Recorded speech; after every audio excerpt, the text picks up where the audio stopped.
Welcome back to Grim Advice with Gretta Myers. You've entered the grimoire with 2 M's. Let's turn the page to get... No, we won't. Remember, it's short. So without further ado, the fox and the cat. It happened that the cat met the fox in a forest, and she thought to herself, he is clever and full of experience, and much esteemed in the world. She spoke to him in a friendly way. Good day, dear Mr. Fox. How are you? How is all with you? How are you getting through this dear season? The fox, full of all kinds of arrogance, looked at the cat from head to foot, and for a long time did not know whether he could give any answer or not. At last he said, "Oh, you wretched whisker cleaner, you piebald fool, you hungry mouse hunter, what can you be thinking of? Do you venture to ask how I am getting on? What have you learnt? How many arts do you understand?" "I understand but one," replied the cat modestly. "What art is that?" asked the fox. "When the hounds are following me, I spring into a tree and can save myself." "Is that all?" said the fox. "I am master of 100 arts, and also have a sack full of cunning. You make me sorry for you. Come with me, I will teach you how people get away from hounds." Then came a hunter with 4 dogs. The cat sprang nimbly up a tree, and sat down on top of it, where the branches and foliage quite concealed her.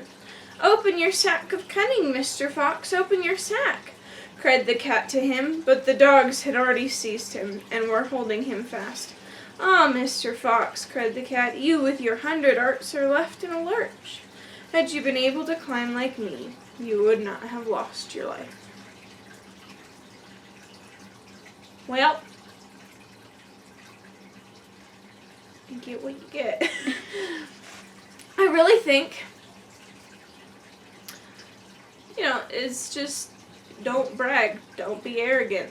And sometimes, because the fox is like, "Ha, insult, insult, insult, you know nothing." And cat's like, "I know one thing." The fox is like, "That's not even a good thing to know, you're the worst." And then, has to eat his words later. But also, sometimes it's okay to not know a lot. The whole phrase, jack of all trades and master of none, but will still be better than master of none. I don't know, it depends on your perspective. Because sometimes it's better to know just the one thing than to whip through all of the things you know how to do to try and figure out how to use it. Like, there are times, because I know so much about certain things, and then someone will come to me and be like, X thing, and I'm like, okay, I have to work in this thing that I know, and this thing, and this thing, and this thing, and it turns into a mess of words where other people will be like, yeah. So, perspective. Alright, my gremlins. Thank you for joining us for another Happily Ever After, or Not So Happily Ever After. That's up for you to decide. Oh, I totally forgot to slate this week's. Okay, today we obviously had the fox and the cat. Next we're going to be having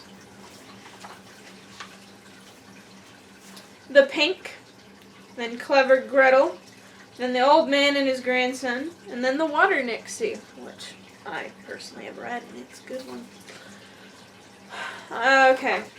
Hey, this side, yes, thank you for joining us for an out of sorts but happily ever after, or not so happily ever after. That's it for you to decide. What you decide is valid. Because you're valid, you are. Either way, this is the end for this episode. So tune in later and we can learn more and maybe actually turn a page together.